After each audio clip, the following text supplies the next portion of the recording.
Ça, c'est le genre de rendement que tu aimerais avoir lorsque tu investis. C'est le genre de rendement que tout investisseur souhaite, un rendement constamment supérieur aux indices boursiers. Mais comment trouver ces super actions et surtout comment savoir si elles valent le coup? Dans cette vidéo, je vais te montrer les 5 actions dans lesquelles les super investisseurs ont le plus investi au cours du premier trimestre 2023. On commence avec la 5e action la plus achetée et c'est Intuit. Intuit a été acheté par 7 super investisseurs. Si tu ne connais pas cette société, sache qu'elle fournit des produits et services de gestion financière aux particuliers, aux petites et moyennes entreprises, aux travailleurs indépendants et aux professionnels de la comptabilité, principalement aux États-Unis et au Canada. La société opère dans 4 segments: Small Business and Self-Employed, qui offre des produits et services aux petites entreprises et aux auto-entrepreneurs pour avoir un bon suivi des finances de la boîte, ou encore Mailchimp, que vous connaissez peut-être pour toute la partie e-commerce et développement en ligne. Ensuite, il y a le segment Consumer, qui permet aux non-professionnels de suivre leurs finances dans la vie de tous les jours, et surtout le service TurboTax, qui leur permet d'être assistés en partie ou en totalité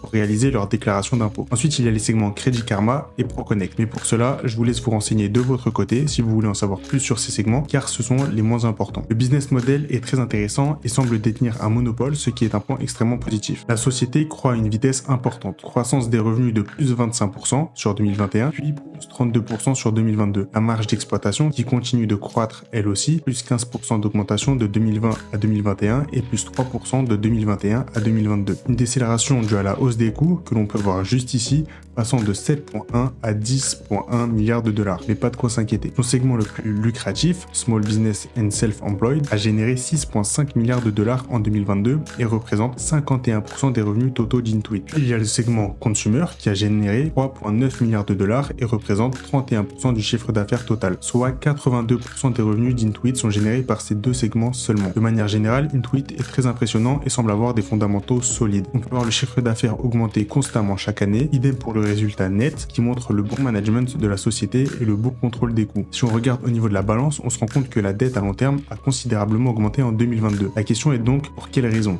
Et la réponse est une acquisition. Intuit a racheté Mailchimp et a donc contracté pour cela un prêt à hauteur de 4,7 milliards de dollars. L'augmentation de la dette est donc justifiée. À voir maintenant, sur le long terme, si cette acquisition en valait le coup. Personnellement, je pense que c'est une bonne chose. Mailchimp a généré 762 millions de dollars de chiffre d'affaires sur sa première année, soit quasiment 1 milliard de dollars pour une acquisition à 12 milliards au total. Je m'attarde pas plus sur Intuit, mais selon moi, il y a un gros potentiel autour de cette société, surtout qu'elle a une situation de monopole et c'est notamment pourquoi autant de super investisseurs ont décidé d'investir dans cette action. À la 4e place, achetée par 9 super investisseurs, on retrouve l'action Meta. Meta a fait un run dantesque depuis le début de 2023, plus 124% year to date. Mais pourquoi Meta a tant évolué? Avant ce run, l'action avait déjà fait moins 70% quasiment de fin 2021 à fin 2022 et avait atteint un cours à 88 dollars, son point le plus bas sur les 12 derniers mois. C'est l'une des raisons pour laquelle autant de super investisseurs ont sauté sur l'occasion. Ils y ont vu une super opportunité en profitant d'une marge de sécurité importante dans le 4e trimestre de 2022 et ont continué sur leur lancée pour ce premier trimestre 2023, notamment à la suite des derniers résultats publiés par Meta et on va en parler juste après. Meta a fait face à beaucoup d'adversités avec le tournant qu'a pris Mark Zuckerberg puisqu'il est toujours concentré plus que jamais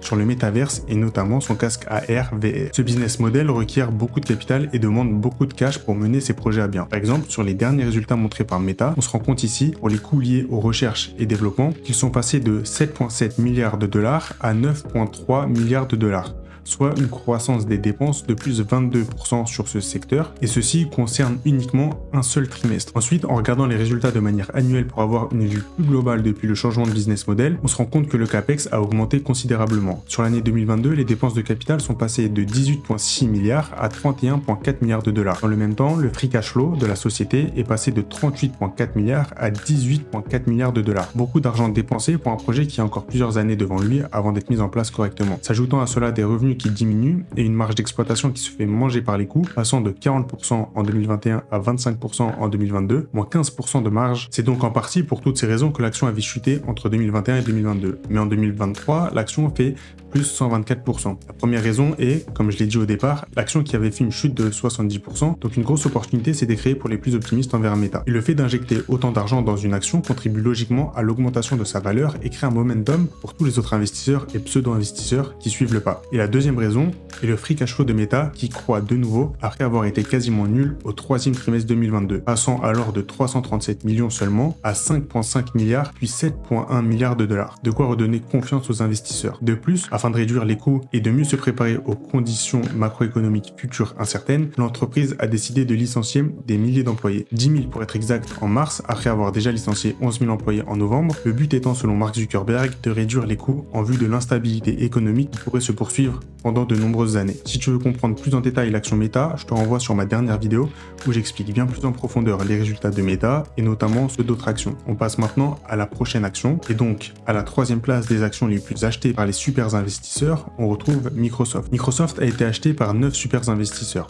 Il y a eu de grosses nouvelles concernant Microsoft avec OpenAI, les propriétaires de ChatGPT, société dans laquelle Microsoft a une grande part à jouer étant donné qu'ils en sont actionnaires. Ils ont même plus récemment intégré ChatGPT dans leur moteur de recherche Bing. L'entreprise avait investi en premier lieu 1 milliard de dollars chez OpenAI en 2019 et vient récemment d'annoncer une nouvelle extension de son partenariat sur plusieurs années avec un nouvel investissement autour des 10 milliards de dollars. l'IA est au cœur de toutes les dépenses actuellement et Microsoft en profite donc avec ChatGPT. Au-delà de cela, Microsoft reste un excellent business de qualité. Les derniers chiffres publiés par Microsoft au premier trimestre restent impressionnants. Des segments en croissance à 2 chiffres, un business avec des segments qui montrent une bonne résilience face aux événements macroéconomiques actuels, surtout quand on voit que la majorité des sociétés sont en difficulté en ce moment. Je suis moi-même très confiant envers Microsoft et c'est actuellement la deuxième position dans mon portefeuille. Néanmoins, selon moi, l'action est actuellement à une valorisation qui lui correspond, ce qu'on appelle donc sa fair value, avec un cours à 337 $. Si tu veux en savoir plus sur les derniers résultats de Microsoft, donc tout comme pour Meta, j'invite fortement à aller voir cette vidéo où j'analyse tout en détail. À la deuxième place, on retrouve l'action Amazon et je te conseille d'écouter attentivement ce que j'ai à dire sur cette action parce que tu vas en apprendre beaucoup. Celle-ci a été achetée par 14 super investisseurs. Comme la majorité des autres actions tech, cette dernière avait chuté en 2022. Sur les 12 derniers mois, l'action avait atteint 81 $. L'action vaut maintenant dans les 129 $. L'une des raisons principales de cette baisse est due à la croissance plutôt faible d'AWS, le secteur cloud d'Amazon. Selon moi, la faible croissance d'AWS n'est pas un problème pour le moment. De 1, car la croissance est tout de même de 16% au dernier trimestre, donc une croissance à 2 chiffres. Et de 2, car nous sommes dans un contexte économique où les entreprises sont en train de diminuer et optimiser leurs dépenses en se focalisant sur leurs segments principaux et ça passe forcément par le fait de réduire les dépenses dans le cloud. D'ailleurs, c'est un phénomène que l'on voit aussi du côté des concurrents. On peut aller voir du côté de Microsoft par exemple. Pour le troisième trimestre de l'année 2022, Azure avait enregistré une croissance de 42%. Puis en allant voir les résultats du quatrième trimestre 2022, Azure a enregistré une croissance cette fois de 38%. Donc une croissance qui s'affaiblit légèrement. Puis plus récemment, sur le premier trimestre de 2023, on constate que la croissance a chuté à 31%. Sur les 3 derniers trimestres de Microsoft, on remarque donc 3 déclins consécutifs pour Azure. L'autre point que j'ai remarqué, c'est que l'évolution du cours de l'action suit le free cash flow de la société comme Meta. Effectivement, Amazon a commencé à croître son free cash flow considérablement à partir de 2018. C'est ici qu'on peut voir un bond dans l'évolution qui plus est continue sur la même lancée jusqu'en 2020. En jetant un œil au cours de l'action Amazon, tu vois que de 2018 à 2020, l'action croît rapidement. On est donc d'accord jusque-là que le cours suit l'évolution du free cash flow. Puis à partir de 2021, le free cash flow diminue et devient négatif. La diminution s'accentue même pour cette dernière année en 2022. On retourne sur le cours de l'action et là, comme tu peux le voir, l'action commence à chuter à partir de 2021. Nous sommes donc encore une fois d'accord sur le fait que le cours diminue quand le free cash flow devient négatif. Une société dans laquelle on voit le free cash flow être dilapidé à une aussi grande vitesse peut faire peur. Néanmoins, il faut comprendre pourquoi ce free cash flow a tant diminué et c'est ce que je vais te montrer tout de suite. On va faire une petite analyse des entrepôts ouverts chaque année par Amazon. De 97 à 2004, Amazon ouvre très peu d'entrepôts et donc le capex, comme on le voit ici, reste très minime. Puis de 2005 à 2012, il commence à y avoir plusieurs nouveaux entrepôts. Mais là encore, si on retourne voir le capex, eh bien il n'évolue pas tant que ça. Puis à partir de 2015 à 2019, on voit un certain tournant avec l'apparition en masse de nouveaux entrepôts chaque année qui double puis triple carrément en 2019. Amazon souhaite s'élargir à grande échelle. Et à partir de là, en retournant voir les données historiques d'Amazon,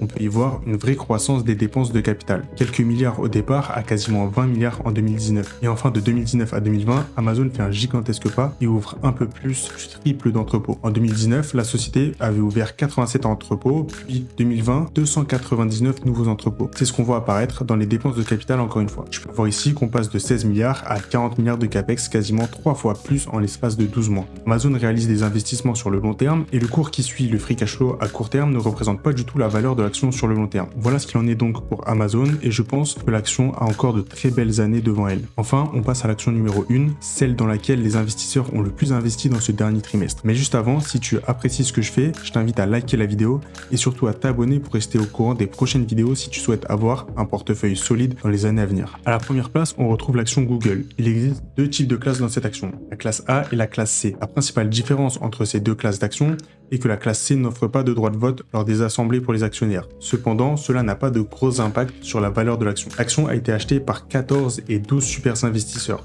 faisant de cette action l'action la plus achetée par les fonds d'investissement. Mais pourquoi? L'action a été au plus bas durant le premier trimestre 2023, valorisée entre 89 $ et 103 $ de janvier à mars. Une belle opportunité selon moi, avec une action sous-évaluée durant cette période en dessous des 100 $. Donc un premier critère d'investissement, mais à condition de connaître Google au point de comprendre pourquoi elle était sous-évaluée à une telle valorisation. Sur les derniers trimestres, les résultats de Google laissaient fortement à désirer. Si on prend l'année fiscale 2022 de Google, on remarque que le chiffre d'affaires a augmenté de seulement 10% par rapport à une croissance de 42% l'année précédente. Une grosse décroissance des revenus. L'autre point extrêmement important est la chute de la marge brute de Google, passant de 31% à 26%. C'est un point fondamental car bien que 26% soit une marge très correcte, on parle ici de Google, l'un des meilleurs business au monde, un business en situation de monopole, et c'est dans les moments compliqués comme en 2022 où justement on devrait voir une société solide qui sait gérer ses coûts et réussir à garder une marge plus ou moins similaire. Or cela n'a pas été le cas. Troisième point intéressant qui a pénalisé Google, c'est son nombre d'employés qui est passé de 156 000 salariés à 190 000 salariés. Grosso modo, Google a embauché plus de 30 000 employés en 2022, alors que la majorité de ses concurrents étaient en train de diminuer leur masse salariale pour prévenir des coûts importants à l'avenir, tout comme on l'a vu avec Meta. Et puis, plus récemment encore, Google a fait parler d'elle avec le CEO Sundar Pichai qui a touché en 2022 226 millions de $. Une somme astronomique qui a fait jaser les salariés de Google, certainement à juste titre, quand on voit que par exemple, Tim Cook,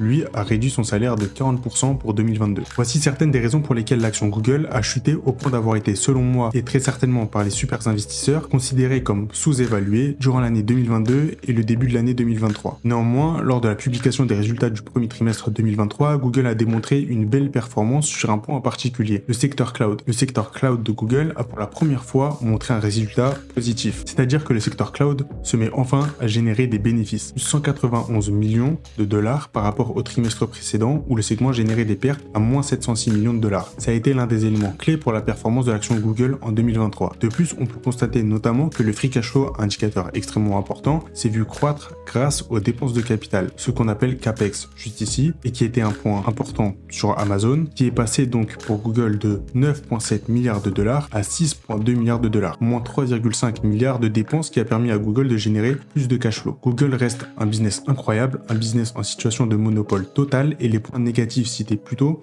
ne sont que des problèmes mineurs sur une courte période. Et ça, les riches investisseurs l'ont bien compris et c'est pourquoi ils ont injecté autant d'argent sur Google. Néanmoins, cela ne veut pas dire qu'il faut investir à n'importe quel prix. Comme je l'ai dit dans mon premier argument, l'action était sous-évaluée. Si tu as trouvé la vidéo intéressante et appris des choses, je t'invite à liker la vidéo encore une fois et à t'abonner et activer la cloche pour voir les prochaines sorties.